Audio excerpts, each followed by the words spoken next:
Olá, gente, tudo bom? É bom estar com vocês mais uma vez no nosso canal, tá bom? Seja bem-vindo ao nosso canal. Se ainda não é inscrito no canal, se inscreve no canal, ative as notificações para que você possa receber conteúdo novo quando ele sai no canal, tá bom? Muito bem, nós vamos trabalhar hoje um tema muito importante para a nossa vida, que é a natureza da oração. Essa aula de hoje ela é de um curso chamado A Doutrina da Oração nos Padrões Confessionais de Westminster. Você já conhece-nos? Eu sou João França, ministro da Palavra e dos Sacramentos pela Igreja Presbiteriana do Brasil, ok? Vamos estudar a Palavra de Deus mais uma vez, vamos estudar as doutrinas reformadas mais uma vez. Muito bem. O Catecismo Maior de Westminster, na questão 178, nos pergunta o que é a oração? O que é oração? E a resposta do Catecismo é a seguinte: oração é um santo oferecimento de nossos desejos a Deus em o nome de Cristo e com o auxílio do Espírito Santo, e com a confissão de nossos pecados e um grato reconhecimento de suas misericórdias. Se você chegar ao Catecismo Maior e for dar uma olhada nessa pergunta 158, você vai ver que ela não está desse jeito.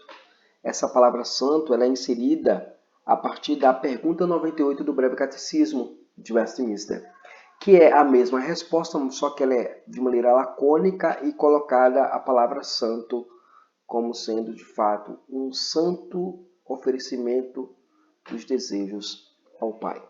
Ok? Muito bem. E aí chegamos aí a nível de introdução. Vivemos em um mundo em que não quer mais conversar com Deus. Os relacionamentos nos dias de hoje, eles são informatizados. A mensagem que você recebe hoje é via WhatsApp, ela é rápida, instantânea, né? Ela é de maneira muito mais pronta e pontuada para que você possa ter acesso imediato à informação.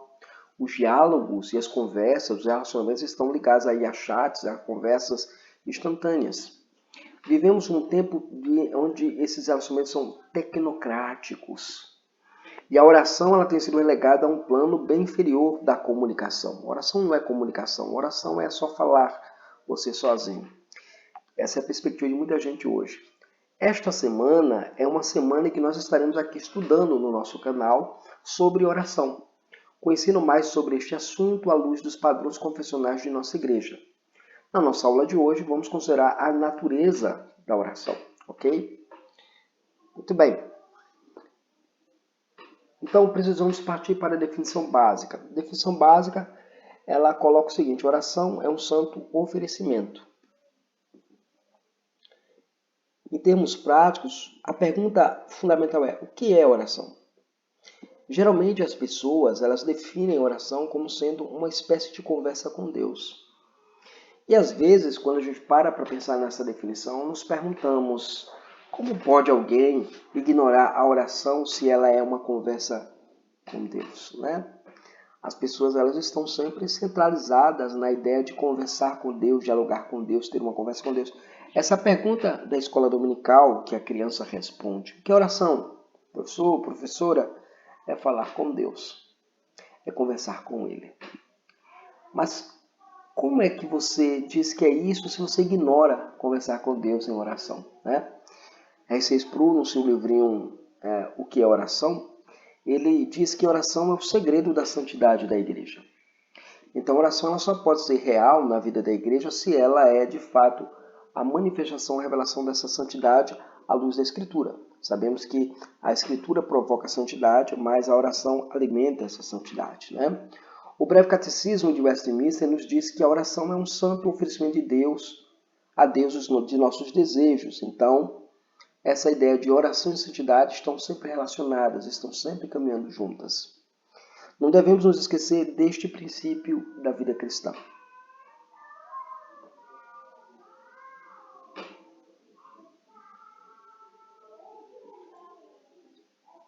Então, oração ele é oferecimento. Ela é oferecimento. Oferecemos nossas necessidades a Deus, né? Nossas vidas, nossos sonhos, nossos projetos. Tudo que temos e tudo que nós somos estão sempre diante de Deus em oração. Em outras palavras, a oração é um lugar vital, né? Tem um lugar vital na vida do cristão. Mais uma vez, aí é o Sproul. Lembre-se que na oração expressamos confiança em Deus e derramamos diante dele nosso coração. Diz a Escritura: confiai nele, ó povo, em todo o tempo. Derramai perante ele o vosso coração. Deus é o nosso refúgio. Salmos 62, verso 8. Isso nos leva para a nossa segunda proposição. A oração o quê? Ela é trinitária. O que significa que a oração ela é um oferecimento ao Pai, em nome do Filho, com o auxílio do Espírito Santo. E aí nós entramos num ponto interessante. Esse é um outro aspecto importante que devemos estudar sobre a natureza da oração, é que ela é trinitária em sua formulação e em sua apresentação. O Catecismo Maior de Westminster declara que a oração é um oferecimento ao Pai, em nome do Filho, com auxílio do Espírito Santo. A dimensão trinitária é quase desconsiderada na prática da oração da Igreja ordiana. A igreja de hoje, quando ela vai se reunir em oração, ela geralmente se dirige a uma única pessoa da divindade. Geralmente ela fala ao Pai, mas ela ignora o Filho e o Espírito Santo, ignorando que toda oração, todo processo de orar, o estado orante, é um estado de dimensão trinitária. A pessoa do Pai. Nos esquecemos que na oração nos dirigimos primeiramente ao Pai, conforme nós vemos em Mateus capítulo 6, verso 9. Naquela passagem, o Senhor Jesus diz assim: quando vocês se reunirem para orar, orem da seguinte forma: Pai nosso que estás nos céus, santificado seja o vosso nome. Então, quando nós olhamos essa declaração de Cristo, Cristo ele diz que a nossa oração começa direcionada à pessoa do Pai. Na dimensão da oração, nós oferecemos a Deus Pai o quê? Nossas necessidades urgentes. E certamente Ele nos ouve. Isso nos fala do cuidado paternal de Deus sobre seus filhos que recorrem à oração com súplicas ao Pai. Então, quando nós oramos ao Pai, nós estamos dizendo que Ele nos ouve, que Ele cuida de nós e que Ele é nosso Pai.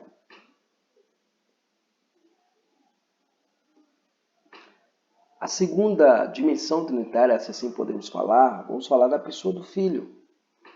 Veja, a dimensão da oração trinitária envolve também a pessoa do Filho. O Catecismo Maior de Westminster, ele ressalta que a oração deve ser em o nome do Filho. Isso nos fala da obra mediadora de Cristo, Jesus, na oração. O próprio Senhor Jesus ensinou sobre isso quando ele tratou da dinâmica da oração, conforme nós lemos no Evangelho de João, no capítulo número 14, e é interessante aí, João 14 é um texto muito lido e muito conhecido da igreja.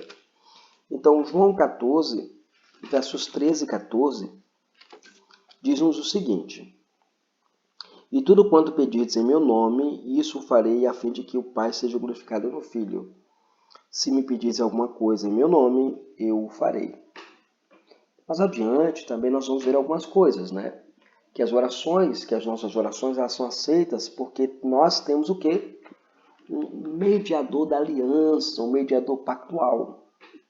E este é o Senhor Jesus Cristo. O Evangelho de João deixa isso muito claro no capítulo 16, mais à frente, versos 13 e 14. Ele vai falar do mediador agora, vai falar do outro Consolador que viria, Quando vier, porém, o Espírito Santo, o Espírito, ele vos guiará em toda a verdade, porque falará não de si mesmo, mas vos anunciará todas as coisas que hão de vir. Ele me glorificará, porque há de receber do que é meu e vou-lo há de anunciar. Ok? Agora, nos versos 23 e 24 desse mesmo capítulo 16 de João, é nos dito o seguinte: Naquele dia, nada me perguntareis, em verdade vos digo, que se pedirdes alguma coisa ao Pai, ele vos concederá em meu nome. Até agora nada tendes pedido em meu nome, pedi e recebereis, para que a vossa alegria seja completa. Então você tem aí a pessoa do Filho e a sua obra mediadora em oração em prol da igreja, ou sendo mediador daquilo que a igreja pede e Deus concede por causa do Filho. A terceira realidade sobre a natureza da oração é que nós percebemos que ela também tem a pessoa do Espírito Santo na sua dimensão orante. A terceira dimensão da oração trinitária é o auxílio do Espírito Santo. Veja, nesta dimensão somos relembrados pelo Catecismo Maior de que ainda que não saibamos como orar, o Espírito Santo sempre assiste ao crente que ora a Deus. Essa é uma grande dúvida do nosso povo. Muitos se encontram tímidos em orar porque acham que não sabem orar. Por exemplo, há reuniões de oração que pessoas, membros de nossa igreja, dizem assim: eu não vou orar com o pastor não, a gente divide para fazer oração, eu não vou orar com o pastor não porque o pastor ora bonito, ora melhor. Não.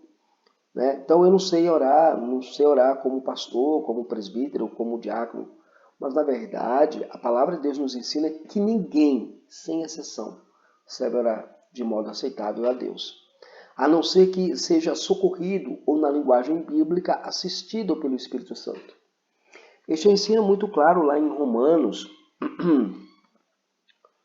livro de Romanos, a carta de Paulo aos Romanos, no capítulo número 8, verso 26, diz assim: também o Espírito semelhantemente nos assiste em nossa fraqueza, porque não sabemos orar como convém, mas o mesmo Espírito intercede por nós sobremaneira com gemidos inexprimíveis. Então, o auxílio do Espírito Santo está também em capacitar-nos a orar como convém diante do Senhor. E o terceiro aspecto importante é que a oração tem uma dupla natureza geral. A confissão de fé, o Catecismo Maior, na verdade, diz que a confissão de nossos pecados, um grato reconhecimento de suas misericórdias, é um propósito duplo, ou seja, a sua dupla natureza, Então, primeiro, o Catecismo apresenta-nos uma dupla natureza geral da oração. Veja, ela é uma oração, primeiro, de confissão, e segundo, ela é uma oração de gratidão. Duas coisas importantes na vida do crente, Confessar os pecados e agradecer pelo perdão, Confessar os pecados e agradecer pelas bênçãos do Senhor sobre a vida da igreja. Toda oração do cristão envolve esses dois elementos. Ele confessa e ele agradece. Ele confessa e ele agradece. É claro que tem outros elementos aí na oração, mas o nosso propósito aqui é mostrar especialmente a natureza da oração. Então, ao se aproximar do Senhor em oração, estamos conscientes de que devemos oferecer nela, ou seja, na oração, a confissão de nossos pecados, como diz o Catecismo Maior de Westminster. Conforme também aprendemos na oração do Senhor, perdoa-nos, porque assim temos perdoado os nossos devedores. Mateus capítulo 6, verso 12. Sabendo também que Ele é fiel e justo para nos perdoar os pecados e nos purificar de toda injustiça. 1 João capítulo 1, verso 9 e verso 10. Assim, podemos lembrar o que fez Thomas Ridley. Thomas Ridley escreveu uma obra chamada About Divinity, o corpo da divindade. Esse comentário é o primeiro comentário sobre o Catecismo Maior de Westminster. Em todo o mundo presbiteriano existe apenas 2 comentários do Catecismo Maior de Westminster. É o comentário do Thomas Ridley, que é o primeiro comentário feito do Catecismo Maior, e posteriormente, no século XIX para o século XX, o querido Johannes Gerhard Voss comenta também o Catecismo Maior, que já está na nossa língua, na língua portuguesa. Veja, analisando essa questão 178, o Thomas Ridley declara o seguinte: é necessário insistir nisso, na medida em que somos obrigados a obedecer à vontade revelada de Deus. Então, é uma obrigação obedecer à vontade revelada de Deus. Não obstante, por causa da nossa depravação, ou seja, o nosso estado de pecado e fraqueza, ou seja, a inabilidade, nada podemos fazer de bom sem a sua ajuda, o que não é de se esperar, o que não é de se esperar, a menos que seja humildemente desejado por Ele. E isso é o que geralmente chamamos de oração. Então, eu vou orar a Deus, buscar a Deus, porque eu espero que Ele me auxilie em sua graça. Que sendo realizado por criaturas, ou seja, a oração que sendo realizada por criaturas que não são apenas indigentes, ou seja, não há moradia no lugar certo, não há moradia certa, mas indignas, ou seja, não merecem nada, isso deve ser reconhecido. Portanto, devemos, em oração, fazer o quê? confessar o pecado como o principal fundamento e razão dessa indignidade. Então nós somos indignos, indigentes, né? Afastados de Deus por causa da nossa natureza caída e depravada. E daí, quando nós nos aproximamos de oração, a primeira atitude nossa será sempre confessar a Ele os nossos pecados. Muito bem. A segunda consideração é que está na gratidão ou na linguagem confessional, né, do catecismo, tem a ver com um grato reconhecimento de suas misericórdias. Na oração, nós devemos também reconhecer as misericórdias do Senhor sobre as nossas vidas, pois elas são as causas de não sermos consumidos. Jeremias, Lamentações 3:22. Lembremos-nos, por exemplo, do que disse o salmista quando disse: vamos à presença dele com ações de graças, ou seja, ingressamos no culto com ações de graças. Ou como coloca-nos o apóstolo Paulo, em outro momento, escrevendo a Timóteo: antes de tudo, recomendo que se faça súplicas, orações e intercessões e o que? Ações de graças por todos os homens. Veja, associa Paulo a expressão ações de graças à oração. Associa o salmista que estar na presença de Deus é um ato de estar em ações de graças. Então eu oro a Deus, eu vou fazer isso com ações de graças. E Lamentações lembra-nos que são as misericórdias do Senhor que nós clamamos em oração, que são a causa de não sermos consumidos. Quero concluir o nosso estudo de hoje dizendo que as nossas orações refletem essas verdades que aprendemos, pois sabemos que a oração é um oferecer a Deus de todas as nossas necessidades legítimas e desejos legítimos diante dele. Compreendendo que o Deus Trino está a atender às nossas orações, que revelam a nossa necessidade da graça perdoadora, bem como de um coração grato diante de Deus. Que Deus nos abençoe, Deus esteja na graça e nos vemos na nossa próxima aula para a glória do Senhor.